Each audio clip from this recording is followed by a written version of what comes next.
First आपकी screen पर है। सबसे पहले क्वेश्चन नंबर फर्स्ट को देखिए, क्या पूछ रहा है आपसे।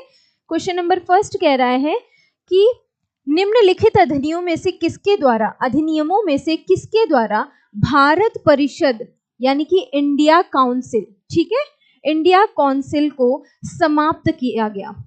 कौन सा ऐसा अधिनियम था जिससे भारत परिषद यानी कि इंडियन जो काउंसिल गठित की गई थी उसको समाप्त कर दिया गया, ये क्वेश्चन पूछा जा रहा है आपसे, ठीक है। By which of the following acts was the India council एबोलिश्ड, right, ये क्वेश्चन है। ऑप्शन आपके पास है क्या, 1909 का मार्ले मिंटो सुधार, राइट, 1909 का मार्ले मिंटो सुधार। देखिए कभी भी किसी भी क्वेश्चन का आंसर करने से पहले आपको क्या करना होता है, बहुत ध्यान से उस क्वेश्चन को पढ़ना होता है। बहुत जल्दबाजी में क्वेश्चन को देखकर फटाफट आंसर करने की कोशिश मत किया कीजिए। पहले धैर्य से क्वेश्चन को पढ़िए, उसके बाद उसके ऑप्शंस को रीड करिए, देन आप आंसर करने की कोशिश किया कीजिए, ठीक है। तो जितने भी बच्चे क्लास सेशन में जुड़े हुए हैं भाई, वो लोग क्वेश्चन देखें और फटाफट आंसर करने की कोशिश करें, राइट। चलिए, गुड मॉर्निंग अतुल, राइट। तो चलिए क्वेश्चन क्या है भाई, मैंने बता दिया आपको, ऑप्शन मैंने फर्स्ट बता दिया। सेकंड ऑप्शन क्या कह रहा है, 1919 का भारत सरकार अधिनियम, राइट। बहुत ध्यान से देखिएगा। क्वेश्चन नंबर ऑप्शन थर्ड क्या कह रहा है, 1935 का भारत सरकार अधिनियम, या फिर ऑप्शन डी आपसे कह रहा है 1947 का भारत स्वतंत्रता अधिनियम, राइट। ये है आपके पास ऑप्शन।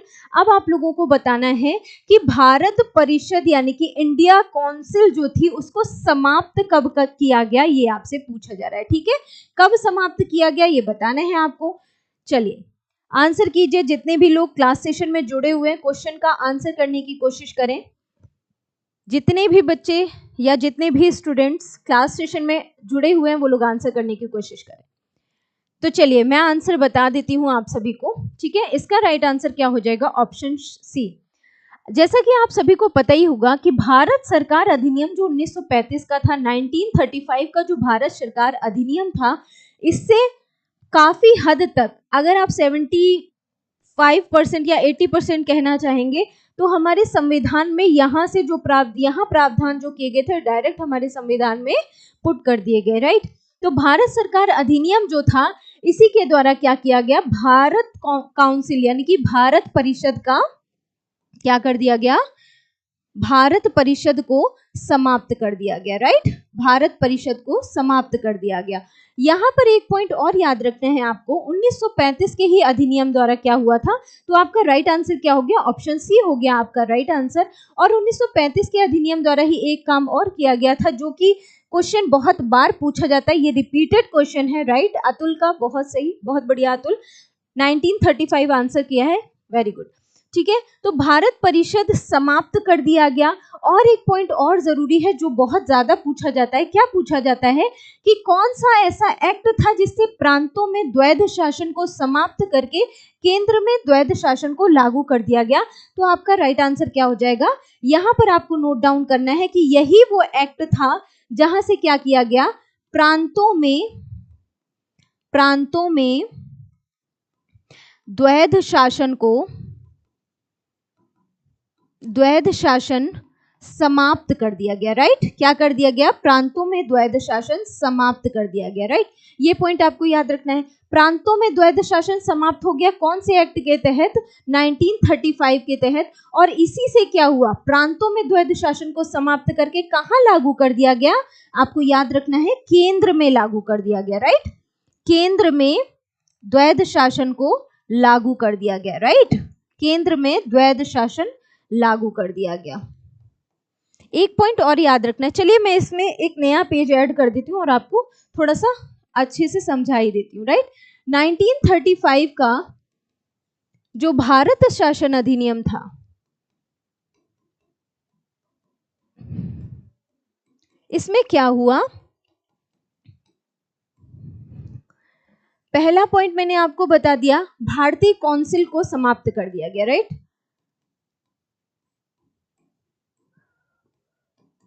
भारतीय परिषद समाप्त कर दी गई, राइट।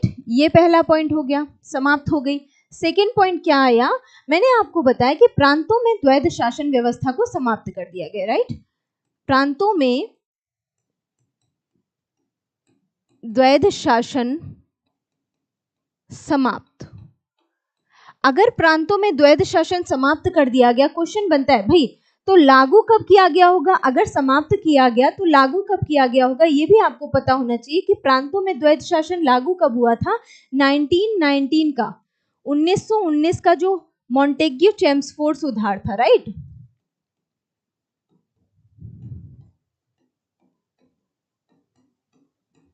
यहां से क्या हुआ था, यहां से ही द्वैध शासन प्रांतों में लागू कर दिया गया था, राइट। तो यहां से क्या हुआ था, लागू किया गया था, राइट। और समाप्त कब हो गया, दोनों पॉइंट आपको याद रखने। लागू कब किया गया था, 1919 का जो मॉन्टेग्यू चेम्सफोर्ड सुधार आया था, वहां से क्या हुआ था, प्रांतों में द्वैध शासन को लागू किया गया था। और समाप्त कब कर दिया गया, समाप्ति इसकी हो गई 1935 के भारत शासन अधिनियम से, राइट। ये पॉइंट क्लियर कर रखना है आपको। थर्ड पॉइंट क्या हुआ, प्रांतों में द्वैध शासन समाप्त हुआ तो कहीं तो लागू हुआ, कहां पर लागू हुआ, केंद्र में, राइट। केंद्र में द्वैध शासन की शुरुआत कर दी गई, राइट। द्वैध शासन प्रारंभ कर दिया गया, ये पॉइंट आपको क्लियर रखना है, ठीक है। बहुत पूछा जाता है, अनगिनत बार ये क्वेश्चन पूछे जाते हैं, राइट। बहुत बढ़िया अतुल, ठीक है। तो कहां पर लागू कर दिया गया, केंद्र में द्वैध शासन को लागू कर दिया गया। एक काम और क्या किया गया इसी अधिनियम के तहत, आप सभी को पता होगा 1937 में क्या किया गया, संघीय न्यायालय की स्थापना की गई, राइट। किसकी स्थापना की गई, संघीय न्यायालय की स्थापना की गई, ये भी पॉइंट आपको याद रखना है, ठीक है। संघीय न्यायालय की स्थापना अगर आपसे पूछी जाए कब की गई, आपको याद रखना है 1937 में। 1935 के एक्ट के थ्रू संघीय न्यायालय की नींव रख दी गई, राइट। एक पॉइंट और याद रखना है आपको, सांप्रदायिक प्रतिनिधित्व की व्यवस्था भी की गई, ठीक है। सांप्रदायिक प्रतिनिधित्व की व्यवस्था भी की गई, किसके लिए की गई, सांप्रदायिक प्रतिनिधित्व की व्यवस्था। आप सभी को पता होगा सांप्रदायिक निर्वाचन पद्धति में सबसे पहले किसे अलग से निर्वाचन की व्यवस्था, किसके लिए अलग से निर्वाचन की व्यवस्था की गई थी, तो 1919 का जो मॉन्टेग्यू चेम्सफोर्ड सुधार आया था, उसमें पहली बार मुस्लिमों के लिए पृथक निर्वाचन व्यवस्था की बात कर दी गई थी, राइट। उसके बाद क्या हुआ, भारत शासन अधिनियम जो 1935 का था, इसमें दलितों, महिलाओं, इन लोगों के लिए भी क्या कर दिया गया, सांप्रदायिक प्रतिनिधित्व यानी कि निर्वाचन के लिए पृथक निर्वाचन की व्यवस्था की गई, राइट। पृथक निर्वाचन, इसे एक लाइन में आप ऐसे कह सकते हैं कि पृथक निर्वाचन की व्यवस्था की गई, किस किस के लिए की गई, ये भी पॉइंट आपको याद रखना है। तो आप लिख लेंगे दलित जातियों के लिए, किसके लिए की गई, दलित जातियों,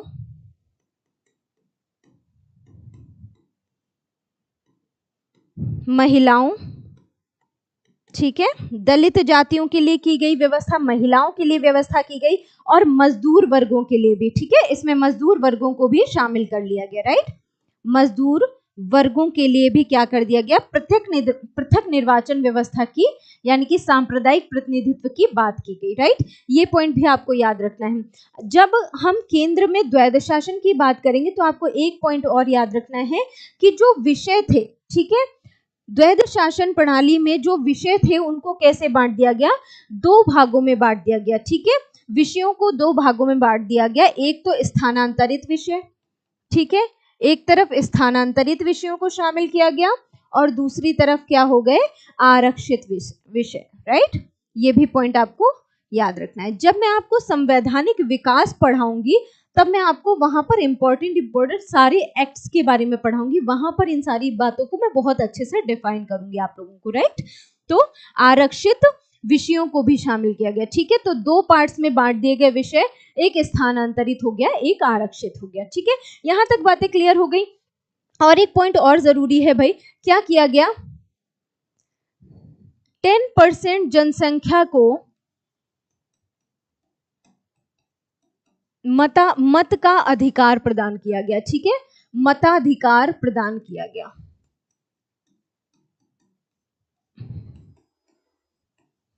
किया गया। ये सारे पॉइंट थे जहां से क्वेश्चन बनता है, तो इन सारे पॉइंट्स को आप लोग हाईलाइट कर लेंगे, राइट। ये सारे पॉइंट मैंने क्लियर करा दिया, आप लोग क्या करेंगे, इन सभी पॉइंट्स को नोट डाउन करते हुए चलेंगे, राइट। चलिए बढ़िया बढ़िया, आगे बढ़े। नेक्स्ट क्वेश्चन देखा जाए तो इस क्वेश्चन का आंसर मैंने आपको बता दिया। इस क्वेश्चन का आंसर क्या हो जाएगा, 1935 का भारत सरकार अधिनियम, ठीक है, the government of India act. चलिए नेक्स्ट क्वेश्चन की तरफ बढ़ते हैं। क्या कह रहा है नेक्स्ट क्वेश्चन। अच्छा, आप लोग सोच रहे होंगे अभी मैम ने इनके बारे में तो बताया ही नहीं। ये सारे पॉइंट्स मैं आपको क्लियर करूंगी जब मैं पॉलिटी का एक इंट्रोडक्शन क्लास लूंगी, राइट। एक क्लास लूंगी, आप जब अभी तो जैसे सेशन हमारे चल रहे हैं, पंचायती राज व्यवस्था पढ़ा दिया मैंने और सारे सेशन ले लिया, मूल अधिकार हो गया, प्रस्तावना हो गया। इसी तरह से जब मैं आगे की क्लासेस लूंगी, वहां पर जब पढ़ाऊंगी आपको, नेक्स्ट टॉपिक जब पढ़ाऊंगी, तब मैं आपको यहाँ वहां पर बताऊंगी कि किस इन सारे एक्ट्स में किस किस चीज की बात की गई। बात क्लियर हो गई, आगे बढ़ जाए। चलिए नेक्स्ट क्वेश्चन देखते हैं क्या कह रहा है। क्वेश्चन नंबर 2 देखो क्या कह रहा है। कह रहा है निम्न में से कौन सा एक सही सुमेलित नहीं है, राइट। मैंने हमेशा बार बार मैं इस बात को दोहराती हूँ कि आपको क्वेश्चन पढ़कर आधा नहीं छोड़ना है, क्वेश्चन को हमेशा पूरा पढ़ने की कोशिश करनी है, राइट। पूछ रहा है which one among the following is not correctly, ठीक है, नॉट करेक्टली मैच्ड, ये आपसे क्वेश्चन पूछा जा रहा है, ठीक है।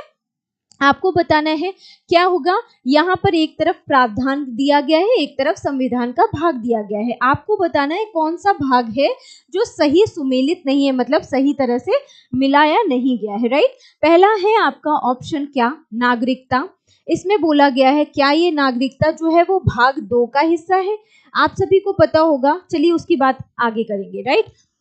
क्या नागरिकता जो है वो भाग 2 का हिस्सा है। ऑप्शन सेकंड क्या कह रहा है, संघ राज्य क्षेत्र, भाग क्या बताया गया है इसमें, भाग 6, राइट, भाग क्या है 6।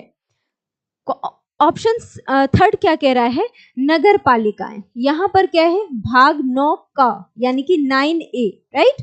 और थर्ड ऑप्शन है आपका निर्वाचन, यानी कि भाग क्या बोल रहे हैं 15, ठीक है। अब आपको मुझे बताना है कि इनमें से कौन सा सही सुमेलित नहीं है। चलिए फटाफट आंसर करेंगे आप लोग, जल्दी से बताइए, उसके बाद हम इसके बारे में डिटेल एनालिसिस करते हैं, राइट। चलिए बताइए फटाफट क्या हो जाएगा, आंसर कीजिए। चलिए मैं ही बता देती हूँ क्या हो जाएगा इसका सही जवाब। देखिए भाग 2 जो है नागरिकता, ठीक है, भाग 2 नागरिकता। आप सभी को पता होगा कि जब हम संविधान पढ़ते हैं, जब हम क्या पढ़ते हैं, संविधान पढ़ते हैं, तो संविधान में हमें बताया गया है क्या कि हमारे पास कितने अनुच्छेद हैं, कितने भाग हैं, कितनी अनुसूचियां हैं, ठीक है। संविधान को अगर हम एक बुक मान ले, है ना, एक बुक मान ले, तो बुक के अंदर क्या क्या चीजें हैं वो बताया जाता है ना, बिल्कुल वैसे ही। तो संविधान में बताया गया है क्या, हमारे पास कितने हैं भाई, 11 अनुसूचियां हैं, ठीक है, 11 अनुसूचियां हैं, राइट, 11 अनुसूचियां हैं हमारे पास। और क्या है भाई, 11 अनुसूचियां हो गई, 22 भाग हो गए, राइट, 22 हमारे पास क्या हो गए, भाग हो गए। और क्या है भाई, 395, यानी कि 395 क्या है हमारे पास, आर्टिकल्स हैं या अनुच्छेद हैं, राइट, ये है। तो यहाँ पर क्या पूछा जा रहा है, यहाँ पर आपसे भाग के बारे में ही पूछा जा रहा है, राइट। चलिए तो इसमें क्या हो जाएगा, कौन सा भाग गलत हो जाएगा, तो नागरिकता जो है आप सभी को पता है भाग 2 का हिस्सा है, राइट। संघ राज्य क्षेत्र की बात की जाए तो क्या ये संघ राज्य क्षेत्र जो है वो भाग 6 का हिस्सा है। नगर पालिकाएं अगर देखा जाए तो नगर पालिकाएं आप सभी को पता होगा 9A का हिस्सा है, राइट। भाग जो ये निर्वाचन बोल रहे हैं, तो निर्वाचन जो है वो भाग 15 का हिस्सा है, ये भी आपको पता होगा। संघ राज्य क्षेत्र जो है वो भाग 6 का हिस्सा, 7 का हिस्सा नहीं है। संघ राज्य क्षेत्र जो है वो किसका हिस्सा है, भाग 8 का हिस्सा है, राइट। कौन से भाग का हिस्सा है, भाग 8 का हिस्सा है। और जो भाग 7 की बात की जा रही है, राइट, ये जो भाग 7 की बात की जा रही, ये क्या हो गया है, 7वें संविधान संशोधन के द्वारा निरसित कर दिया गया है, ठीक है। भाग 7 जो है, इसको आप नोट डाउन कर लेंगे कि 7वां जो संशोधन हुआ था, अमेंडमेंट हुआ था, उसमें क्या कर दिया गया था, इसे निरसित घोषित कर दिया गया था, राइट। भाग 7 को क्या कर दिया गया, निरसित घोषित कर दिया गया, ये पॉइंट आपको ध्यान रखना है, राइट। क्या हो गया, निरसित हो गया। क्लियर हो गए पॉइंट। चलिए भाग 7 क्या हुआ, निरस्त कर दिया गया। और भाग 8 जो है इसमें किसकी बात की गई है, संघ राज्य क्षेत्र की बात की गई है, राइट। अब यहाँ पर नगर पालिकाएं अगर मैं कह रही हूँ तो भाग 9A कह रही हूँ जब यहाँ पर, तो आप सभी को पता होगा जो पंचायत है, राइट, पंचायत जो है वो किसका हिस्सा है, भाग 9 का हिस्सा है, राइट। पंचायत किसका हिस्सा है, भाग 9 का हिस्सा है।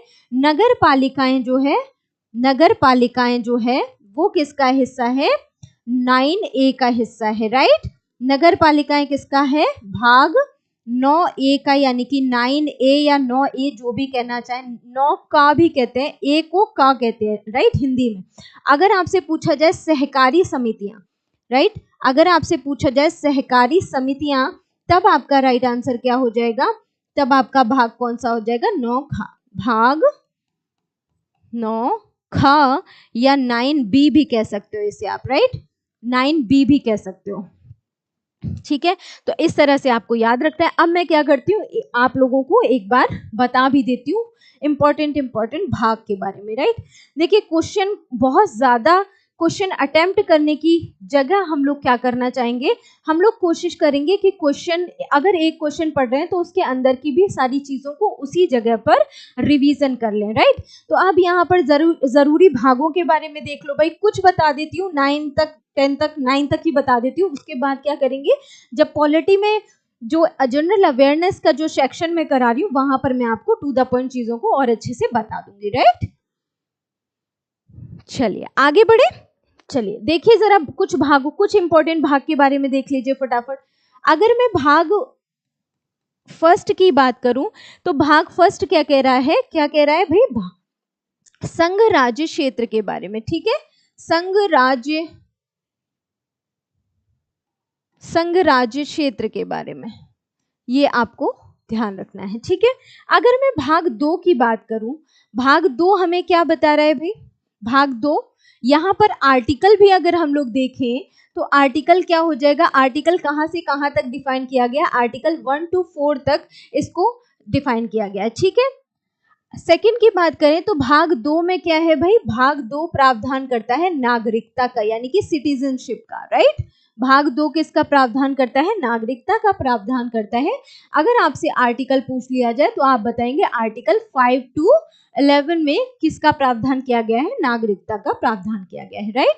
अगर आपसे पूछा जाए भाग 3 क्या कह रहा है, रिवीजन करते हुए चलना, राइट। भाग 3 के बारे में अगर पूछा जाए तो आप सभी को पता है क्या, फंडामेंटल राइट की बात करता है भाग 3, यानी कि मौलिक अधिकारों की बात करता है, राइट।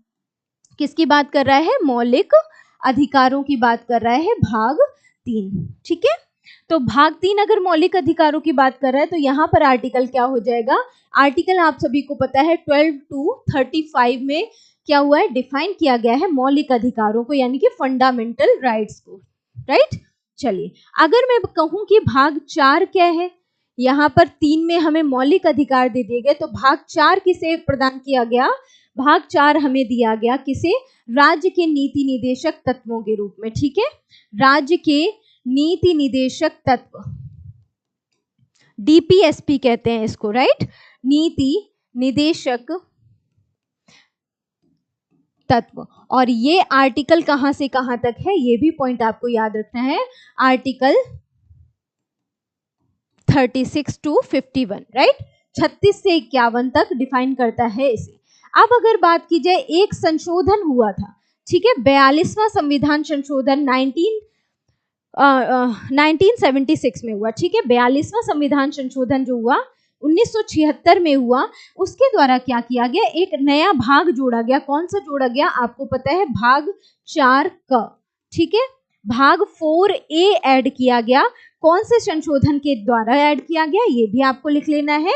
42वां संविधान संशोधन हुआ था, ठीक है, 42वां संविधान संशोधन हुआ।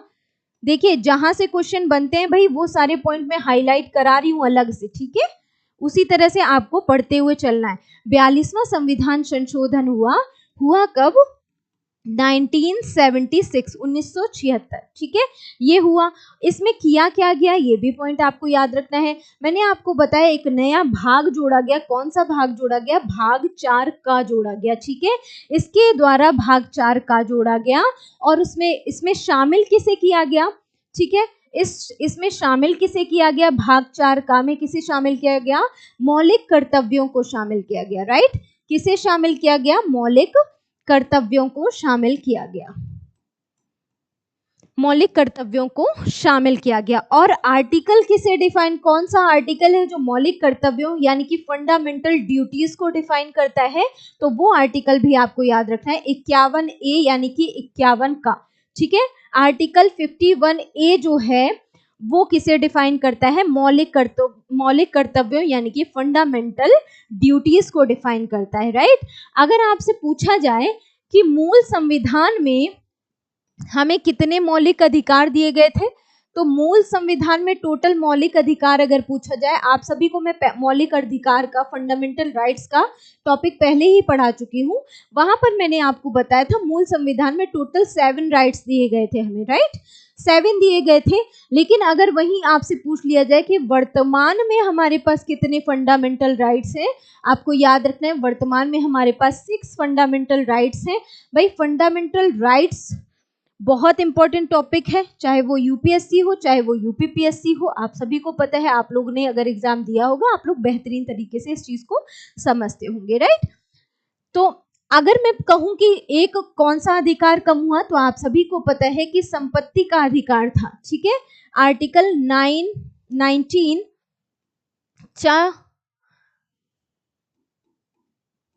ठीक है, ये आर्टिकल था। और इसी आर्टिकल को एक और आर्टिकल इसमें ऐड था, कौन सा? आर्टिकल 31, ठीक है। ये 2 आर्टिकल्स थे, वो थे किससे संबंधित? आप सभी को पता है संपत्ति के अधिकार से संबंधित, ठीक है, संपत्ति के अधिकार से संबंधित थे। और इन दोनों आर्टिकल्स के तहत संपत्ति के अधिकार को किसका दर्जा दिया गया था? वो भी मैंने आपको बताया था, मौलिक अधिकार का दर्जा दिया गया था, ठीक है। पहले क्या होता था? संपत्ति का अधिकार एक मौलिक अधिकार था, लेकिन कौन सा अमेंडमेंट हुआ? तो आपको पता है कि कौन सा अमेंडमेंट हुआ था? 44th अमेंडमेंट हुआ था, राइट। 44th अमेंडमेंट हुआ था। कब हुआ था ये भी आपको याद रखना है, 1978 में हुआ था। इसी के द्वारा क्या किया गया था? 44th जो अमेंडमेंट था उसके द्वारा किया क्या गया था? आप सभी को पता है, जो संपत्ति का अधिकार था उसे विधिक अधिकार का दर्जा दे दिया गया, ठीक है। विधिक अधिकार यानी कि कानूनी अधिकार बना दिया गया। विधिक अधिकार यानी कि क्या? कानूनी अधिकार, ठीक है, कानूनी अधिकार बना दिया गया। ये पॉइंट भी आपको याद रखना है। बात क्लियर हो गई? कानूनी अधिकार बना दिया गया, राइट। ये पॉइंट आपको ध्यान रखना है। एक चीज और इसमें इंपॉर्टेंट है, क्या? कौन से आर्टिकल के तहत इसे रखा गया? तो आपको पता है आर्टिकल 300A, ठीक है। आर्टिकल 300A से क्या कर दिया गया? संपत्ति का अधिकार क्या बना दिया गया? विधिक अधिकार यानी कि कानूनी अधिकार बना दिया गया, ठीक है। ये पॉइंट आपको क्लियर रहेगा।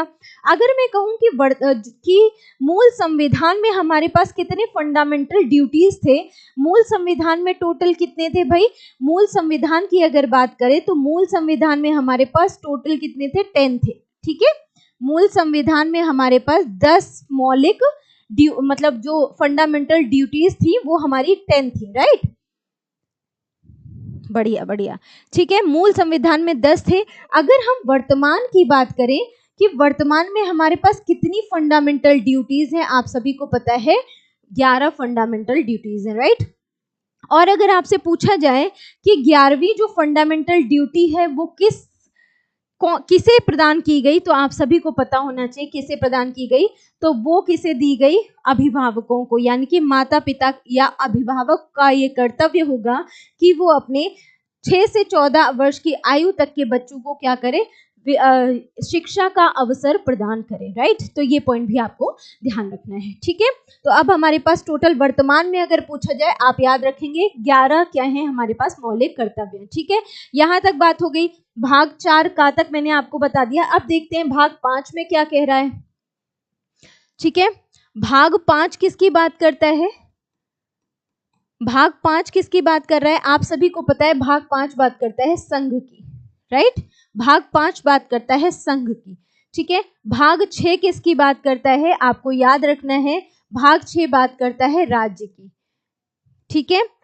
यहीं पर भाग 7 की बात आती है, जो अभी आपसे क्वेश्चन पूछा गया था। अभी आपसे क्वेश्चन भी पूछा गया था, क्या आपसे पूछा गया भाग 7 किसका हिस्सा है? तो वहां पर लिखा था संघ राज्य क्षेत्र। नहीं, गलत हो जाएगा आपका आंसर। क्या हो जाएगा? भाग 7 जो था वो क्या है? 7वें संविधान संशोधन, ठीक है।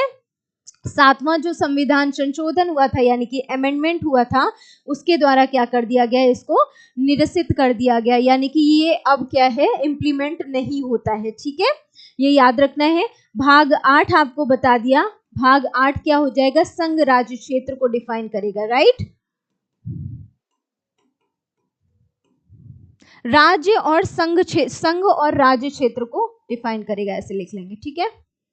संघ राज्य क्षेत्र को डिफाइन करेगा, ठीक है। ये हो गया। अब अगर मैं पूछूं भाग 9 क्या कह रहा है?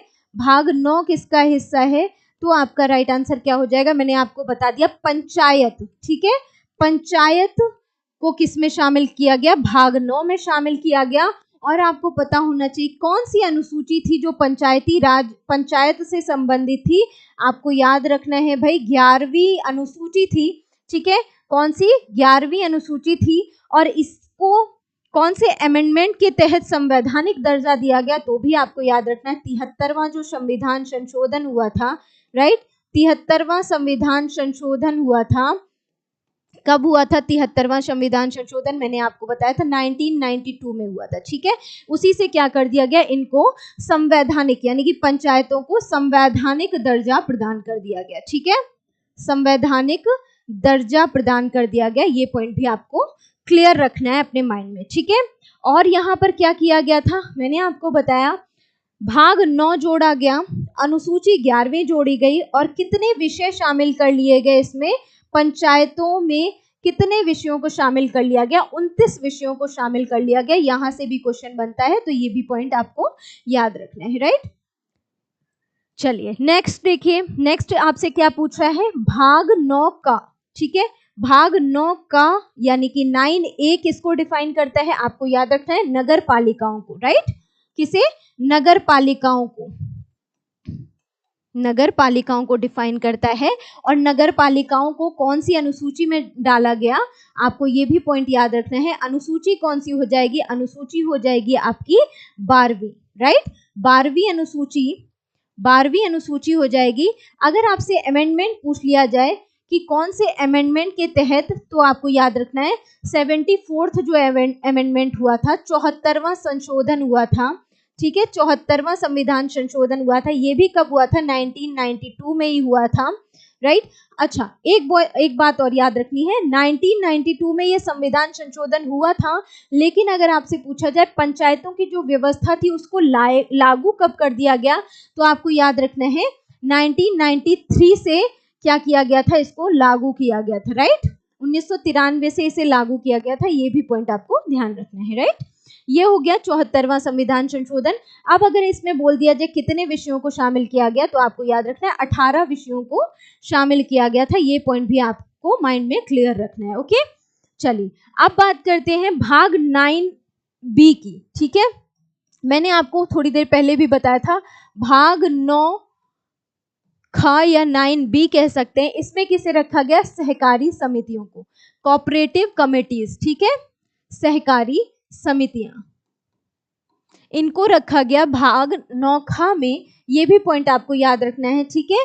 भाग 9 खा में सहकारी समितियों को शामिल कर लिया गया था, ठीक है। यहां तक ही रखते हैं। नेक्स्ट क्वेश्चन की तरफ बढ़ते हैं, फिर आगे और भी जो क्वेश्चन आएंगे उनमें और भी पॉइंट्स को डिफाइन करने की कोशिश करूंगी, राइट। चलिए नेक्स्ट क्वेश्चन देखते हैं क्या कह रहा है हमारा नेक्स्ट क्वेश्चन। क्वेश्चन नंबर 3 देखिए फटाफट, ध्यान से देखते हुए चलिएगा, और जिस भी क्वेश्चन को पढ़िए उसके अंदर की जितनी भी बातें हैं उसको वहीं के वहीं सारी चीजों को क्लियर करने की कोशिश किया कीजिए आप लोग, राइट। क्वेश्चन नंबर 3 देखिए क्या कह रहे हैं। कह रहा है निम्न में से कौन सा सही सुमेलित नहीं है। कभी भी क्वेश्चन पढ़िए जो भी पूछा जाए सुमेलित है या सुमेलित नहीं है, नहीं अगर बोल रहा है आपसे, अगर नहीं की बात कर रहा है तो नहीं को तुरंत हाईलाइट कर लीजिए, क्योंकि जब हम एग्जाम में बैठे होते हैं, एग्जाम हॉल में प्रेशर जो होता है वो इतना हावी होता है हमारे माइंड में कि उस टाइम पर तो बस छोटी छोटी गलतियां हो जाती हैं और बाद में क्या होता है, हम बहुत पछताते हैं, सोचते हैं ये क्वेश्चन तो मुझे आता था, जल्दबाजी में मुझसे गलत हो गया, या इस क्वेश्चन में सही पूछा था मैंने गलत लगा दिया, या इस क्वेश्चन में गलत पूछा था मैंने सही कर दिया। ठीक है, तो इसीलिए बार बार आपसे कह रही हूं मैं इस चीज को, क्या करना है, क्वेश्चन को बहुत धैर्य से पढ़िए, थोड़ा सा टाइम लगेगा एक बार तसल्ली के साथ पढ़ने में, लेकिन जब आप एक बार अच्छे से उसको पढ़ लेंगे आप आंसर करने के लिए बहुत अच्छी तरीके से तैयार हो जाएंगे। ठीक है, प्रेशर बहुत ज्यादा माइंड में नहीं रखना होता है। ठीक है, which of the following is not correctly matched, ये आपसे पूछा जा रहा है। ऑप्शन आपके पास क्या है, ऑप्शन ए देखिए क्या कह रहा है, अस्पृश्यता का अंत कह रहा है। ठीक है, आर्टिकल क्या है, आर्टिकल 17, आपको बताना है कौन सा सुमेलित नहीं है। ठीक है, कोशिश कीजिए फटाफट आंसर करने की, सुमेलित नहीं है। ऑप्शन बी बोल रहे हैं आपसे, क्या कह रहा है, गिरफ्तारी एवं निरोध के विरुद्ध संरक्षण, ये कौन सा आर्टिकल कह रहा है, आर्टिकल 23, बताना है नहीं सुमेलित है, राइट।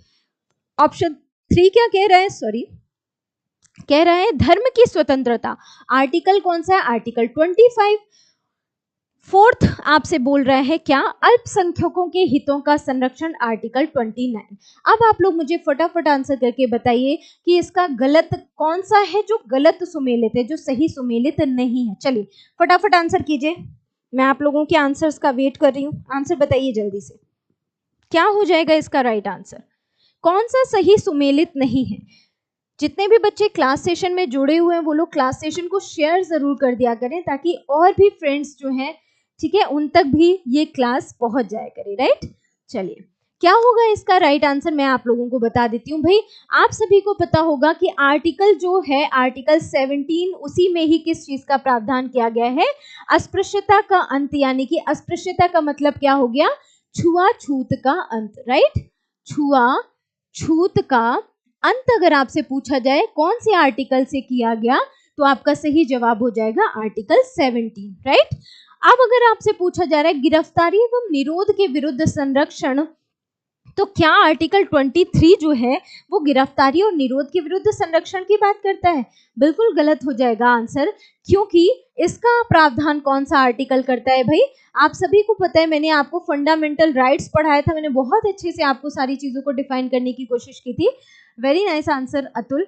ठीक है, इसका आंसर क्या हो जाएगा, इसका हो जाएगा आर्टिकल 22। ठीक है, आर्टिकल 22 में प्रावधान किया गया है गिरफ्तारी एवं निरोध के विरुद्ध संरक्षण, ठीक है, ये प्रावधान किया गया है। और धर्म की अच्छा, आर्टिकल 23 की बात जब कर रहा है तो मैंने आपको 2 आर्टिकल बताए थे जो किसके विरुद्ध हमें अधिकार प्रदान करते हैं, शोषण के विरुद्ध अधिकार। ठीक है, कि समाज में किसी भी वर्गों का शोषण नहीं किया जा सकता, ये 2 आर्टिकल डिफाइन करते हैं, कौन सा, आर्टिकल 23 और आर्टिकल 24। ठीक है, अगर हम आर्टिकल 23 की बात करें तो आपको पता होगा बलात्, श्रम और मानव के दुर्व्यापार का निरोध किया गया है आर्टिकल 23 के द्वारा। और अगर आर्टिकल 24 की बात कर ली जाएगी, आप सभी को पता है कल कारखानों में बालकों के नियोजन का निषेध किया गया है। ठीक है, तो ये दोनों जो आर्टिकल्स हैं वो किससे रिलेटेड हैं, वो हैं शोषण के विरुद्ध अधिकार से, राइट। किसके अधिकार से, शोषण के विरुद्ध जो हमें मौलिक अधिकार प्रदान किया गया है उसे डिफाइन करते हैं ये दोनों आर्टिकल। ठीक है, तो यही क्या हो जाएगा, हमारा रॉन्ग आंसर हो जाएगा, यानी कि सही सुमेलित जो नहीं है वो मैंने आपको बता दिया। ठीक है, फ्रीडम ऑफ रिलीजन यानी कि धर्म की स्वतंत्रता का अधिकार आर्टिकल 25 ही देता है। आपको पता है धर्म की स्वतंत्रता का अधिकार आर्टिकल 25 to 28 में डिफाइन किया गया है, ये भी पॉइंट आपको ध्यान रखना है, राइट। फोर्थ आपके पास था अल्पसंख्यकों के हितों का संरक्षण। जब मैंने आपको फंडामेंटल राइट्स पढ़ाए थे, मैंने आपको बहुत अच्छे से क्लियरली इस चीज को डिफाइन किया था कि जो अल्पसंख्यकों से रिलेटेड है वो 2 आर्टिकल है। कौन से 2 आर्टिकल है, जहां पर भी अल्पसंख्यक आ जाए शब्द, आपको 2 आर्टिकल आपके माइंड में तुरंत क्लिक करने चाहिए, कौन से, आर्टिकल 29 और 30। ठीक है, ये दोनों किससे हैं, अल्पसंख्यकों से रिलेटेड है। आर्टिकल 29 अल्पसंख्यकों के हितों का संरक्षण का प्रावधान करता है और आर्टिकल 30 जो है वो अल्पसंख्यकों द्वारा शिक्षण संस्थाओं की स्थापनाओं का भी क्या करता है, प्रावधान करता है कि वो लोग क्या करते हैं, अपने शिक्षण संस्थाओं की स्थापनाएं कर सकते हैं। ठीक है, ये हो गया आपका क्वेश्चन का आंसर। ठीक है, मैंने आपको बताया था, मैंने आपको क्या बताया, यहाँ पर देखो, यहाँ पर जो क्वेश्चन बताया गया है आपको, यहाँ पर किसकी बात की गई, फंडामेंटल राइट्स की बात की गई है। तो क्या है, अब मेरा फर्ज बनता है कि मैं आपको कुछ चीजें डिफाइन कर दूं। ठीक है, अगर मैं फंडामेंटल राइट्स की बात कर रही हूँ, ठीक है, मौलिक अधिकारों की अगर मैं बात कर रही हूँ,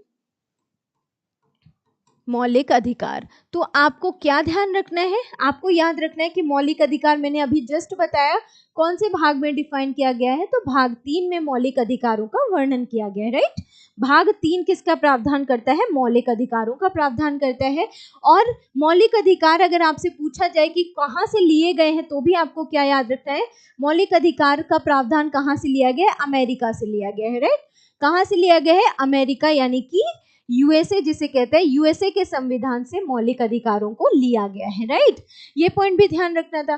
मैंने आपको बताया मूल संविधान में कितने थे टोटल हमारे पास, मूल संविधान में हमारे पास टोटल फंडामेंटल राइट्स थे 7। ठीक है, 7 थे। अभी वर्तमान की स्थिति अगर बोली जाए तो मैंने आपको बता दिया 6। ठीक है, अब वो 6 कौन कौन से हैं उनके बारे में जरा बात कर लेंगे आप लोग। ठीक है, क्या है, पहला जो हमारा है वो क्या है, विधि के समक्ष समता का अधिकार। राइट, विधि के समक्ष समता, विधि के समक्ष समता का जो अधिकार है, यानी कि राइट टू इक्वालिटी। ठीक है, जो विधि के समक्ष समता होगी उसका वर्णन किया गया है, मतलब कानून के सामने सभी लोग जो समान हैं उसका प्रावधान हमें कहां पर मिलता है, तो ये पॉइंट आपको याद रखना है। ये आर्टिकल कौन सा हो जाएगा, मैंने आपको बताया आर्टिकल कहां से कहां तक, 14 से 18। ठीक है, आर्टिकल 14 to 18 में विधि के समक्ष समता की बात की गई है। राइट, सेकंड आपसे क्वेश्चन, सेकंड क्या है भाई, हमें कौन सा अधिकार दिया गया है, तो आप सभी को पता है क्या, स्वतंत्रता का अधिकार। राइट, सेकंड हमारे पास है कौन सा, स्वतंत्रता का अधिकार। स्वतंत्रता का जो मौलिक अधिकार है वो कौन से आर्टिकल्स में डिफाइन किया गया है, आपको याद रखना है, आर्टिकल 19 to 22 में डिफाइन किया गया है स्वतंत्रता के अधिकार को। ठीक है, थर्ड अधिकार जो है हमारा मौलिक अधिकार, थर्ड कौन सा है, आप सभी को याद रखना है, शोषण के विरुद्ध अधिकार। अभी वहां पर आपने ऑप्शन देखा था ना, शोषण के विरुद्ध अधिकार। राइट, शोषण के विरुद्ध अधिकार जो है वो कौन से आर्टिकल में डिफाइन किया गया है, आर्टिकल 23 एंड 24। राइट, ये दोनों आर्टिकल हैं जो शोषण के विरुद्ध अधिकार की बात करते हैं, ये पॉइंट भी आपको ध्यान रखना है। राइट, चौथा जो अधिकार है, जो फंडामेंटल राइट है, वो क्या है, वो आपको ध्यान रखना है, वो है धर्म की स्वतंत्रता का अधिकार। राइट, धर्म की स्वतंत्रता का अधिकार। ये कौन सा आर्टिकल है भाई, ये भी आपको याद रखना है, आर्टिकल 25 to 28 में किसे डिफाइन किया गया है, धर्म की स्वतंत्रता के बारे में डिफाइन किया गया है। राइट, नेक्स्ट हमारा एक और अधिकार है, कौन सा, संस्कृति एवं शिक्षा का अधिकार।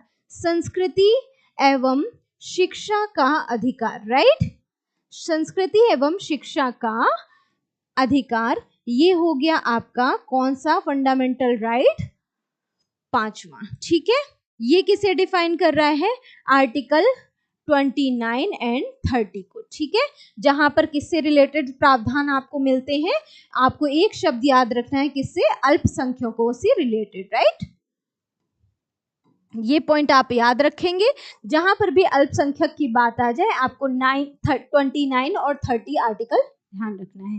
ठीक है, छठवां हमारा कौन सा है भाई, संवैधानिक उपचारों का अधिकार। राइट, कौन सा है, संवैधानिक उपचारों का अधिकार। आप ये मत सोचिएगा कि मैम ने 1 घंटे में 2, 4, 5 क्वेश्चन ही सॉल्व कराए, नहीं, उस 1 घंटे में आपने कितना प्रोडक्टिविटी की, मतलब कितना प्रोडक्टिव काम किया, वो चीज देखे, कितनी चीजों का आपने रिवीजन किया, उस चीज पर ध्यान दीजिएगा। राइट, ये नहीं सोचना है कि हमें ज्यादा से ज्यादा क्वेश्चन अटेम्प्ट कर लेने हैं यहाँ पर, पेपर में तो आपको करना है, एग्जाम हॉल में तो आपको ज्यादा से ज्यादा ही करना है, बट जब यहाँ पर आप प्रैक्टिस कर रहे हो, चीजों की सीखने की कोशिश कर रहे हो, तब यहाँ पर सिर्फ क्या करना है, आपको ध्यान से पढ़ते हुए चलना है। जितनी टीचर के द्वारा जितनी चीजें आपको बताई जा रही है उन पर फोकस्ड रहना है, राइट। तो संवैधानिक उपचारों का अधिकार है, ये अधिकार कहाँ आ गया, आर्टिकल 32 में आ गया, राइट। ये पॉइंट हो गए, ये हो गए आपके पूरे मौलिक अधिकार, ठीक है। आगे बढ़ जाते हैं अब नेक्स्ट क्वेश्चन की तरफ। देखते हैं हमारा नेक्स्ट क्वेश्चन क्या कह रहा है। इसे मैंने आपको बता ही दिया था कि इसमें आपका राइट आंसर कौन सा हो जाएगा, आपका राइट नहीं गलत जवाब कौन सा हो जाएगा, आपका ऑप्शन बी हो जाएगा गलत जवाब। क्योंकि गिरफ्तारी एवं निरोध से संरक्षण आपको कौन सा आर्टिकल प्रदान करता है, आर्टिकल 22 प्रदान करता है। ये पॉइंट आपको ध्यान रखना है, राइट। नेक्स्ट क्वेश्चन की तरफ बढ़ते हैं। क्वेश्चन नंबर 4 देखिए क्या कह रहा है। कह रहा है कि इनमें से अभिकथन ए तथा दूसरा अभिकथन आर है। अब इसमें आपको ये बताना है कि कौन सा सही है कौन सा गलत है, राइट। ये आपको ध्यान से पढ़ के, ये बिल्कुल वैसा क्वेश्चन है जैसा हमसे यूपीएससी और यूपीपीएससी क्या करते हैं, कॉन्सेप्ट बेस्ड क्वेश्चन पूछता है, ठीक है। क्वेश्चन बड़ा जरूर लगता है, लेकिन अगर आपने ध्यान से कॉन्सेप्ट को पढ़ा है तो आप बहुत अच्छे तरीके से आंसर कर पाओगे, ठीक है। बहुत हार्ड क्वेश्चन नहीं होता है। जो भी इतना बड़ा बड़ा क्वेश्चन जो दिखता है ना, जो यूपीएससी का क्वेश्चन आप लोग देखकर डर जाते हो, आपको लगता है अरे हमें क्या होता है, फैक्ट पढ़ने की आदत पड़ जाती है कि बस छोटा सा क्वेश्चन हुआ, उसको देखा, वन लाइनर टाइप्स के क्वेश्चन देखा और बस उसका आंसर किया। लेकिन आपको यहाँ पर वो क्वेश्चन में क्या होता है, आप अगर फैक्ट भूल गए तो आपका क्वेश्चन होने की, गलत होने की ज्यादा संभावना होती है। बट अगर यहाँ पर आपको कॉन्सेप्ट क्लियर है, आपके माइंड में किसी भी टॉपिक को लेकर एक कॉन्सेप्ट क्लियर है, तो आपका आंसर कभी भी गलत होने की संभावना क्या होती है, काफी कम हो जाती है, ठीक है। तो यहाँ पर ऑप्शन ए क्या कह रहा है, जरा ध्यान से देखिए। कह रहा है कि राज्य की कार्यपालिका की जो शक्ति होती है उसका प्रयोग जो है संसद के कानूनों का अनुपालन सुनिश्चित करने के लिए होता है, ठीक है। ये आपसे पूछ रहा है। सेकंड देखो कारण क्या कह रहा है, क्या कारण इसका क्या बता रहे हैं, अपनी कार्यपालिका शक्तियों का प्रयोग करके भारत सरकार राज्यों को आवश्यक निर्देश दे सकती है, ठीक है। ये आपसे पूछा जा रहा है, राइट। चलिए अब बताइए इनमें से कौन सा आंसर सही हो जाएगा, ठीक है। ऑप्शन ए क्या कह रहा है कि ए और आर दोनों सही है और आर जो है वो ए का सही व्याख्या करता है, ठीक है। ऑप्शन बी क्या कह रहा है, बी कह रहा है ए और आर दोनों सही तो है, लेकिन आर जो है वो ए की सही व्याख्या नहीं करता है, ठीक है। थर्ड ऑप्शन क्या कह रहा है, थर्ड कह रहा है ए सत्य है किंतु आर असत्य है, और डी ऑप्शन आपसे कह रहा है ए असत्य है किंतु आर सत्य है, ठीक है। ट्रू और फॉल्स की बात हो रही है यहाँ पर, बहुत ध्यान से पढ़िए और इसका आंसर करने की कोशिश कीजिए। देखिए ए क्या कह रहा है कि राज्य की जो कार्यपालिका शक्ति का प्रयोग संसद के कानूनों का अनुपालन सुनिश्चित करने हेतु होता है, और ऑप्शन बी है अपनी कार्यपालिका शक्तियों का प्रयोग करके भारत सरकार राज्यों को आवश्यक निर्देश जारी करती है। जल्दी से आंसर करेंगे आप लोग, फटाफट आंसर बताइए क्या होगा इसका राइट आंसर। चलिए जल्दी से बताइए भाई। आप सभी को पता है क्या, आप सभी को पता है कि राज्य की कार्यपालिका शक्ति का प्रमुख कौन होता है। अगर मैं आर्टिकल 53 की बात करूं, अगर मैं आपसे कहूं कि आर्टिकल जो है, आर्टिकल 53 क्या कह रहा है, तो आप सभी को पता होगा आर्टिकल 53 कहता है कि संघ की कार्यपालिका शक्ति किसमें निहित होती है, राष्ट्रपति में निहित होती है, ठीक है। 53 क्या कहता है कि संघ की कार्यपालिका शक्ति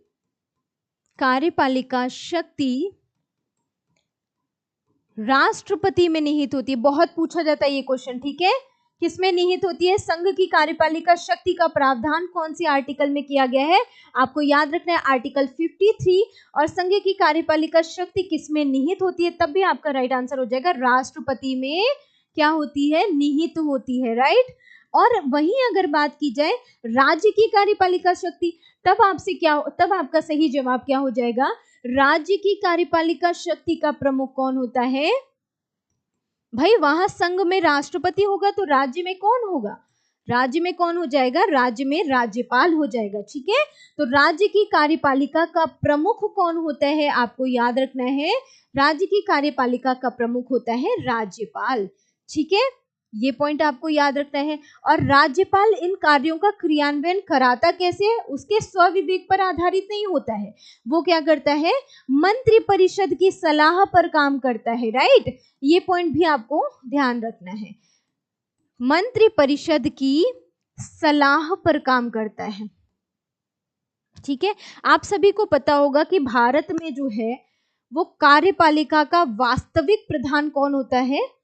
वास्तविक प्रधान प्रधानमंत्री होता है। ठीक है, राष्ट्रपति जो होते हैं ये नाम मात्र के होते हैं, और वास्तविक प्रधान कौन होता है? अगर आपसे पूछा जाए वास्तविक प्रधान कौन है, तो वास्तविक में आपको बताना होगा कौन?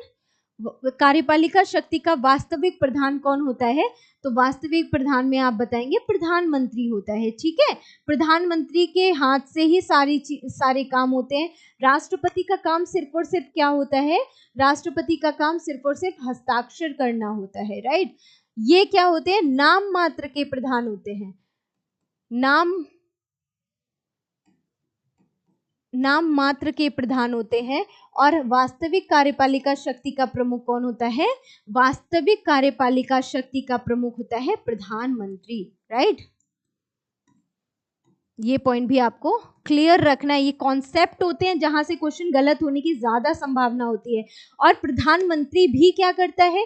प्रधानमंत्री भी क्या करता है? आर्टिकल यहाँ पर कौन सा हो जाएगा? आर्टिकल 75 आपको याद रखना है। और अगर प्रधानमंत्री की मंत्रिपरिषद की बात की जाए तो आर्टिकल 74 में क्या होता है? इसकी मंत्रिपरिषद का प्रावधान है। राइट, प्रधानमंत्री की जो मंत्रिपरिषद यानी कि केंद्रीय मंत्रिपरिषद का प्रावधान कहाँ पर मिलता है? आर्टिकल 74 में मिलता है। ठीक है, मंत्रिपरिषद की राज्यपाल कैसे काम करता है? मंत्रिपरिषद की सलाह पर कार्य करता है। ये पॉइंट आपको ध्यान रखना है। ठीक है, तो जो राज्यपाल है वही क्या कर रहा है यहाँ पर? अब हम अपने क्वेश्चन की तरफ लौटते हैं।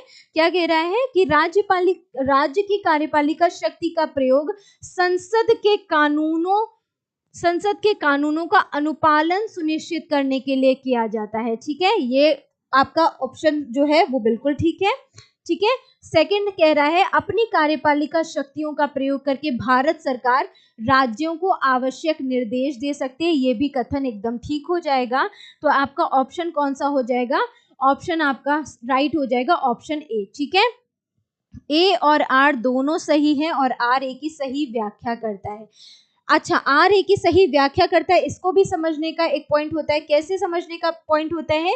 आपको ये देखना होता है कि जो कारण जो दिया गया है वो कथन को जस्टिफाई कर रहा है या नहीं कर रहा है। ठीक है, तो बस इस चीज को ध्यान रखा करो, उसी से हमें आंसर करना होता है कि आर ए की सही व्याख्या कर रहा है या नहीं कर रहा है। राइट, नेक्स्ट क्वेश्चन की तरफ बढ़ते हैं, देखते हैं क्या कह रहा है नेक्स्ट क्वेश्चन हमारा। ठीक है, क्वेश्चन नंबर 5 देखिए फटाफट क्या कह रहा है कि सर्वोच्च न्यायालय की स्थापना के संबंध में निम्नलिखित में से कौन सा कथन सही है? ठीक है, सही बताना है। मैंने सही को क्या कर दिया?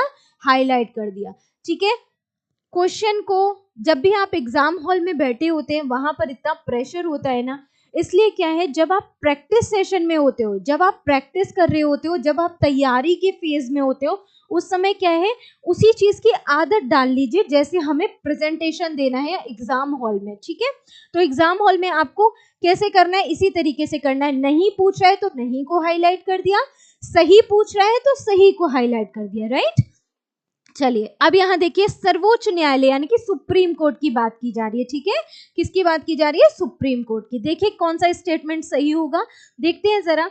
ऑप्शन ए कह रहा है कि 1773 में यानी कि 1773 का जो रेगुलेटिंग एक्ट आया था, ठीक है, उसमें क्या किया गया? सर्वोच्च न्यायालय की स्थापना 1773 के रेगुलेटिंग एक्ट के द्वारा की गई। पहला कथन है। ठीक है, सही बताना है, ध्यान से देखते हुए चलेंगे, सही बताना है। ठीक है, सेकंड ऑप्शन क्या कह रहा है? कह रहा है लेमेस्टर इस न्यायालय के प्रथम मुख्य न्यायाधीश थे। अब आपके पास ऑप्शन है क्या? ऑप्शन है केवल एक सही है। ऑप्शन सी कह रहा है एक और दो दोनों सही है। ऑप्शन बी कह रहा है केवल दो सही है, या ना तो एक सही है ना ही दो सही है, आपको ये बताना है। जल्दी से बताएंगे, नाइदर वन नॉर टू। जल्दी से बताइए क्या होगा इसका राइट आंसर। चलिए आंसर कीजिए फटाफट आप लोग, देन मैं आप लोगों को इसे डिस्क्राइब करती हूँ। चलिए बताइए फटाफट क्या होगा इसका सही जवाब। चलिए मैं आप लोगों को बता देती हूँ भाई। चलिए अब इस पर बात कर ली जाए। मैंने आपसे क्या बात की, मैंने आपसे कहा कि 1773 का एक एक्ट आया। कौन सा एक्ट आया? Regulating act, right. कौन सा एक्ट आया?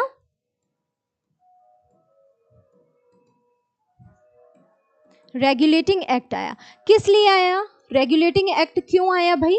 कंपनी को रेगुलेट करने के लिए, ठीक है। रेगुलेटिंग एक्ट, रेगुलेटिंग एक्ट, ठीक है। किस लिए आया? रेगुलेट का मतलब होता है नियंत्रित, यानी कि नियमित या नियंत्रित करने के लिए, ठीक है। किस लिए आया? तो सबसे पहले आप क्या बताएंगे, क्यों आया? कंपनी को, ठीक है, कंपनी को नियमित या नियंत्रित करने के लिए, ठीक है, नियमित या नियंत्रित करने के लिए एक एक्ट आया, नियंत्रित करने के लिए, राइट। ये एक्ट आया कौन सा? 1773 का रेगुलेटिंग एक्ट। अगर यहाँ पर सर्वोच्च न्यायालय के बारे में पूछा है, यानी कि सुप्रीम कोर्ट के बारे में पूछा है कि सुप्रीम कोर्ट में क्या प्रावधान, सुप्रीम कोर्ट से इससे इसका क्या रिलेशन है, तो आपको याद रखना है कि 1773 के रेगुलेटिंग एक्ट के थ्रू क्या हुआ, 1774 यानी कि 1774 में, राइट, 1774। अगर आपसे पूछा जाए किस एक्ट के थ्रू किया गया सर्वोच्च न्यायालय की स्थापना, तो आप बताएंगे 1773 का रेगुलेटिंग एक्ट। बट अगर आपसे ईयर पूछा जाए कि कौन से ईयर में किया गया सर्वोच्च न्यायालय का गठन, तो आपको याद रखना है 1773 के रेगुलेटिंग एक्ट के थ्रू 1774 यानी कि 1774 में, कहां पर? बंगाल के कलकत्ता में, राइट। बंगाल के कहा? कलकत्ता में, ठीक है। बंगाल के कलकत्ता में क्या कर दिया गया? सुप्रीम कोर्ट की स्थापना, सुप्रीम कोर्ट की स्थापना की गई, राइट। सुप्रीम कोर्ट की स्थापना की गई। और हमसे सेकंड ऑप्शन क्या कह रहा है? सेकंड ऑप्शन कह रहा था कि लेमजेक को वहां का क्या बनाया गया? मुख्य न्यायाधीश। लेकिन ये गलत हो गया, है ना। क्या किया गया था? किसे मुख्य न्यायाधीश बनाया गया था? सर एलिजा एम्पे को, ठीक है। सर एलिजा एम्पे, इम्पे कहते हैं, सर एलिजा एम्पे भी लिखा होता है कई जगह, इम्पे भी लिखा होता है, ठीक है। सर एलिजा एम्पे को प्रथम मुख्य न्यायाधीश बनाया गया, ठीक है, प्रथम मुख्य न्यायाधीश बनाया गया। ये भी पॉइंट आपको याद रखना है। और सर एलिजा एम्पे के अलावा और कितने सदस्य थे, कितने अन्य न्यायाधीश थे, तो वो भी आपको याद रखना है कि सर एलिजा एम्पे क्या थे? प्रथम मुख्य न्यायाधीश थे। और इनके साथ साथ 3 अन्य न्यायाधीशों की नियुक्ति की गई थी, ठीक है। 3 अन्य न्यायाधीशों की नियुक्ति भी की गई थी, ये भी पॉइंट आपको ध्यान रखना है, ठीक है। 3 अन्य न्यायाधीशों की नियुक्ति भी की गई थी। तो 1774 में क्या हुआ? कलकत्ता में सुप्रीम कोर्ट की स्थापना की गई। सर एलिजा एम्पे को प्रथम मुख्य न्यायाधीश, प्रथम मुख्य न्यायाधीश, राइट, प्रथम मुख्य न्यायाधीश बनाया गया, ठीक है। ये पॉइंट क्लियर हो गया। और एक पॉइंट और देखना है यहां से, 1773 के रेगुलेटिंग एक्ट से एक पॉइंट और इंपॉर्टेंट हो जाता है। कौन सा इंपॉर्टेंट हो जाता है? याद रखना है आपको कि 1774 में ही इसी एक्ट के थ्रू क्या किया गया? इसी एक्ट के थ्रू वॉरेन हेस्टिंग्स, ठीक है, वॉरेन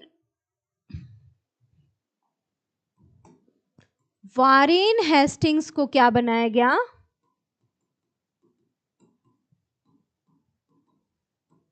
क्या बनाया गया? बंगाल का प्रथम गवर्नर जनरल बनाया गया, ठीक है। वॉरेन हेस्टिंग्स को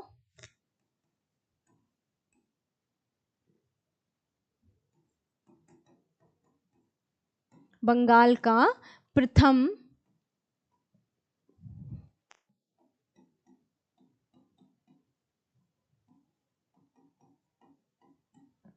बनाया गया, राइट। ये पॉइंट क्लियर हो गया, ठीक है। बंगाल का प्रथम गवर्नर। अगर आपसे बंगाल का प्रथम गवर्नर पूछा जाएगा कि बंगाल का प्रथम गवर्नर कौन था, यहां से भी क्वेश्चन पूछा जाता है। बंगाल का अगर प्रथम गवर्नर आपसे पूछ ले, है ना, यहां पर क्या है? गवर्नर जनरल है, ठीक है, गवर्नर जनरल, गवर्नर सब में फर्क है, राइट। अगर बंगाल का कह रहा है तो आपको बताना है वॉरेन हेस्टिंग्स। फिर अगर आपसे क्वेश्चन पूछा जाए भारत का प्रथम गवर्नर जनरल कौन बना, भारत का प्रथम वायसराय कौन बना, स्वतंत्र भारत का प्रथम वायसराय कौन बना, है ना। इस तरह से आपसे क्वेश्चन पूछा जाए तो हर एक का आंसर आपका क्या हो जाएगा, डिफरेंट हो जाएगा। ये भी पॉइंट आपको ध्यान रखना है, ठीक है। अगर आपसे पूछा जाए बंगाल का प्रथम गवर्नर कौन था, तब आपका राइट आंसर क्या हो जाएगा, क्लाइव, ठीक है। लॉर्ड क्लाइव जो था वो क्या था, बंगाल का प्रथम गवर्नर था, राइट। लॉर्ड क्लाइव जो था वो प्रथम गवर्नर था, ठीक है। तो 1774 के रेगुलेटिंग एक्ट, 1773 के रेगुलेटिंग एक्ट से क्या हुआ, वॉरेन हेस्टिंग्स को बंगाल का प्रथम गवर्नर जनरल बनाया गया। ये सारे पॉइंट्स थे जो रेगुलेटिंग एक्ट से इंपॉर्टेंट थे, ठीक है। अब देखते हैं क्वेश्चन हमारा क्या कह रहा था। मैंने आपसे बताया क्वेश्चन में किन किन चीजों की बात की गई है।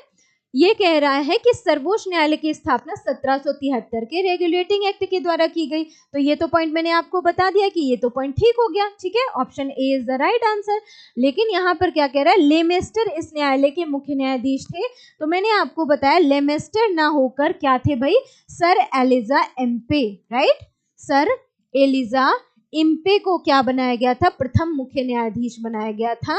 यहीं से क्या हो गया, आपका ये वाला कथन जो है वो हो गया गलत। तो आपका सही आंसर क्या हो जाएगा, आपका ऑप्शन ए हो जाएगा राइट आंसर। केवल एक होगा सही जवाब, ठीक है, केवल एक हो जाएगा राइट आंसर, राइट। इतनी बातें क्लियर हो गई। अब नेक्स्ट क्वेश्चन की तरफ बढ़ते हैं। नेक्स्ट क्वेश्चन देखा जाए क्या कह रहा है। क्वेश्चन नंबर 6 देखो फटाफट क्या कह रहा है। कार्यकारी जज की बात हो रही है, ठीक है। एक्टिंग जज जो होते हैं की नियुक्ति की जाती है, कहां पर की जाती है, क्यों की जाती है, ठीक है, ये आपको बताना है। कार्यकारी न्यायाधीश की नियुक्ति की जाती है, ऑप्शन है सुप्रीम कोर्ट में यानी कि उच्चतम न्यायालय में, राइट। एक्टिंग की बात हो रही है, ठीक है, एक्टिंग की, ठीक है। एडहॉक की बात नहीं हो रही है, एक्टिंग की बात हो रही है, इस पर फोकस करना है आपको, ठीक है। ऑप्शन सेकंड है जिला न्यायालय में, ऑप्शन सी है उच्च न्यायालय में, या ऑप्शन डी है ए और दो दोनों में। जल्दी से बताएंगे क्या होगा इसका राइट आंसर। जितने भी स्टूडेंट क्लास सेशन में हैं वो लोग क्लास सेशन को लाइक और शेयर जरूर करें। अपने और भी फ्रेंड्स के साथ क्लास सेशन को कीजिए शेयर, जिससे और भी साथी आपके क्लास सेशन से जुड़ जाएं और यहाँ पर क्या क्या चीजें पढ़ाई जा रही है, बताई जा रही है, उसके बारे में जान सके, ठीक है। जल्दी से बताइए क्या हो जाएगा सही जवाब, किसका प्रावधान करता है, जल्दी से आप लोग बताएंगे। कार्यकारी न्यायाधीश का प्रावधान करता है। आर्टिकल 223 जो है कार्यकारी न्यायाधीश का प्रावधान करता है, ठीक है। और इनका जो कार्यकाल होता है कार्यकारी न्यायाधीश का कार्यकाल कितना होता है, 62 ईयर्स से ज्यादा नहीं हो सकता, ठीक है। 62 वर्ष की आयु से अधिक नहीं हो सकता, राइट। आंसर कीजिए आप लोग।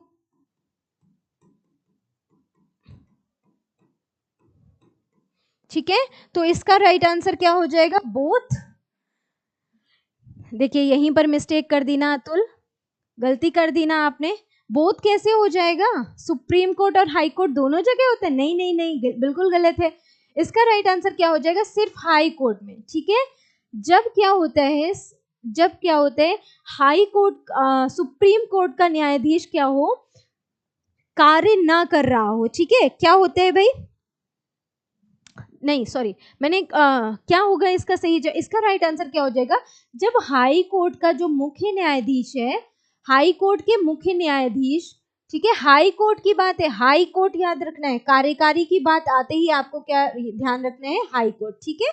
हाई कोर्ट का जो मुख्य न्यायाधीश है उसका पद जब होता है, न्यायाधीश का पद रिक्त होने की दशा में, किसी भी कंडीशन से रिक्त हो सकता है, मतलब उसका पद किसी भी कंडीशन से खाली हो सकता है, क्या पता भाई बीमार हो जाए, है ना, तबीयत खराब हो जाए, या फिर कहीं और हो, कुछ और कंडीशन हो जाए, मृत्यु हो जाए, है ना, कुछ भी चीजें हो जाए।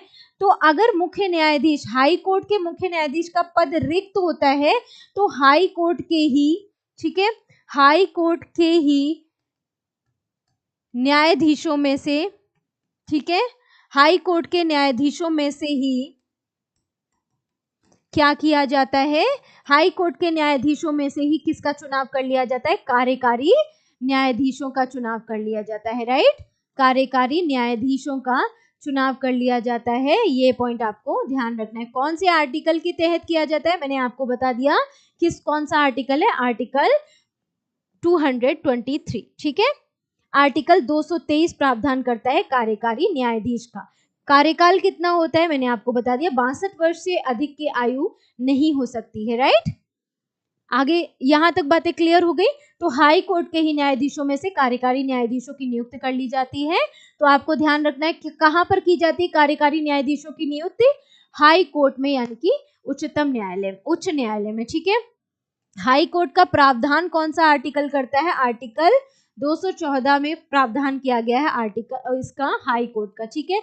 अगर सुप्रीम कोर्ट की बात की जाए, ये भी आपको याद रखना है, आर्टिकल 2124 यानी कि आर्टिकल 124 हो जाएगा किसका, उच्चतम न्यायालय का, और 124 का उल्टा कर देंगे 214, है ना, 12 का 4 का उल्टा कर देंगे 214, तो ये किसका प्रावधान करता है, हाई कोर्ट का प्रावधान करता है। बात क्लियर हो गई। चलिए नेक्स्ट क्वेश्चन देख लेते हैं, एक क्वेश्चन और सॉल्व कर लेते हैं आज के लिए, ठीक है। फिर आपका टाइम हो गया है तो मुझे क्लास को ओवर करना पड़ेगा, कल फिर मिलेंगे हम लोग, ठीक है। तो क्वेश्चन नंबर 7 देख लीजिए क्या कह रहा है, एक क्वेश्चन और सॉल्व कर लेते हैं। निम्न में से कौन सही सुमेलित नहीं है, ठीक है। नहीं, आप लोग देख रहे हो ना मैं किस तरह से बता रही हूँ आपको, मैंने क्या बोला, मैंने कहा कौन सा सही सुमेलित नहीं है, नहीं कहते ही मैंने नहीं को क्या कर दिया, अंडरलाइन कर दिया, ठीक है, नहीं को अंडरलाइन कर दिया। चलिए बताइए कौन सा सही सुमेलित नहीं, एक तरफ संस्थाएं हैं, एक तरफ स्थापना है, ठीक है। इंटर स्टेट काउंसिल की बात कर रहे हैं, अंतर राज्य परिषद 1990, ठीक है। सेकंड है राष्ट्रीय विकास परिषद यानी कि एनडीसी 1954, ठीक है। थर्ड ऑप्शन है केंद्रीय सतर्कता आयोग 1964, या फिर फोर्थ ऑप्शन है राष्ट्रीय मानवाधिकार आयोग 1993। जल्दी से बताएंगे क्या होगा इसका राइट आंसर, जल्दी बताइए, आंसर कीजिए अतुल, और भी जितने बच्चे क्लास सेशन में हैं भाई वो लोग फटाफट आंसर करें, क्या होगा इसका राइट आंसर भाई। इंटर स्टेट काउंसिल का प्रावधान आप सभी को पता ही, इंटर स्टेट काउंसिल का गठन कब हुआ, आप सभी को पता है 1990 में ही हुआ था, ठीक है। और आप लोगों को एक बात और पता होना चाहिए, अंतरराज्यीय परिषद का आर्टिकल कौन सा है जो अंतरराज्यीय परिषद का प्रावधान करता है, आर्टिकल 263, यानी कि आर्टिकल 263 में प्रावधान किया गया है इंटर स्टेट काउंसिल का, राइट। और अगर आपसे क्वेश्चन पूछा जाए कि इंटर स्टेट काउंसिल का प्रमुख कौन होता है, ठीक है, प्रमुख कौन होता है, तो यहां से भी क्वेश्चन बहुत पूछा जाता है, अनगिनत बार ये पूछा गया है, इसका प्रमुख कौन होता है, अंतरराज्यीय परिषद का प्रमुख कौन होता है, आपका राइट आंसर हो जाएगा राष्ट्रपति होता है, ठीक है। प्रेसिडेंट जो होते हैं वही क्या होते हैं, अंतरराज्यीय परिषद के प्रमुख होते हैं, राइट। प्रमुख कौन होता है, राष्ट्रपति होता है। आर्टिकल कौन सा हो गया, 263 हो गया, और अंतरराज्यीय परिषद की स्थापना कब हुई थी, 1990 में ही हुई थी। बात क्लियर हो गई। नेक्स्ट देखो, राष्ट्रीय विकास परिषद 1954 कह रहा है, नहीं यही गलत हो गया, ठीक है। राष्ट्रीय विकास परिषद यानी कि एनडीसी जो है, नेशनल डेवलपमेंट काउंसिल जो है एनडीसी, तो एनडीसी का गठन कब हुआ था, आपको याद रखना है, एनडीसी का गठन हुआ था 6 अगस्त 1952 में, ठीक है। 1952 में क्या हुआ था, एनडीसी का गठन हुआ था, 1952 में हुआ था, ये आपको याद रखना है। और 1952 में ही मैंने आपको बताया था कि पंचवर्षीय योजनाएं जब चल रही थी तो क्या हुआ था, सामुदायिक विकास कार्यक्रम का भी प्रारंभ किया गया था 1952 में ही, ठीक है। 1952 में ही क्या स्टार्ट हुआ था, सामुदायिक विकास कार्यक्रम, है ना, सामुदायिक विकास कार्यक्रम का भी प्रारंभ हुआ था 1952 में ही, ठीक है।